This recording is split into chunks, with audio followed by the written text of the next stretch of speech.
नमस्कार दोस्तों। दो पड़ोसी देश जो कभी एक दूसरे के सबसे करीबी सहयोगी थे, आज आमने सामने खड़े हैं बंदूकों के निशाने पर। पाकिस्तान और अफगानिस्तान, दो मुस्लिम देश पर अब जंग के मैदान में दुश्मन बन चुके हैं।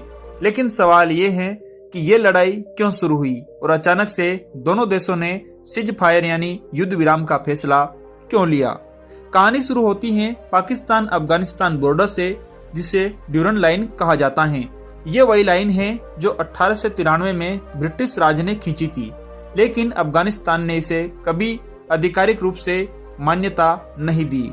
और अब जब तालिबान की सरकार अफगानिस्तान में फिर से बनी तो उम्मीद थी कि दोनों देशों के रिश्ते सुधरेंगे, पर हुआ बिल्कुल उल्टा।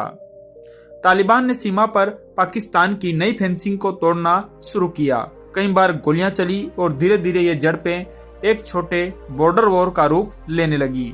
असल में पाकिस्तान का गुस्सा तालिबान पर इसलिए भी था क्योंकि टीटीपी यानी तहरीक-ए-तालिबान पाकिस्तान नाम का आतंकी संगठन जो पाकिस्तान में हमले करता है, उसे अफगानिस्तान से सपोर्ट मिल रहा था। दूसरी तरफ अफगानिस्तान कह रहा था कि पाकिस्तान खुद आतंकवाद की जड़ है और अब उसे अपनी बनाई आग में खुद जलना पड़ रहा है।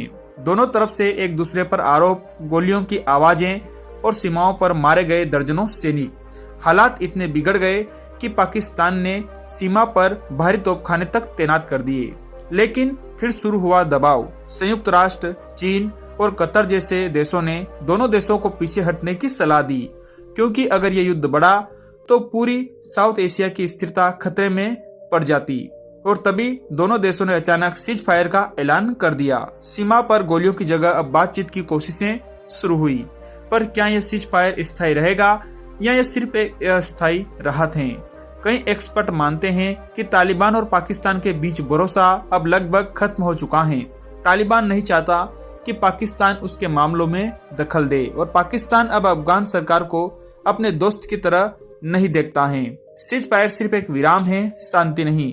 अगर आतंकवाद और सीमा विवाद सुलझे नहीं तो ये कभी भी आग फिर से भड़क सकती है, क्योंकि इतिहास बताता है कि जहां जमीन पर लकीरें तलवार से खींची गई हो, वहां शांति हमेशा स्थायी नहीं होती है।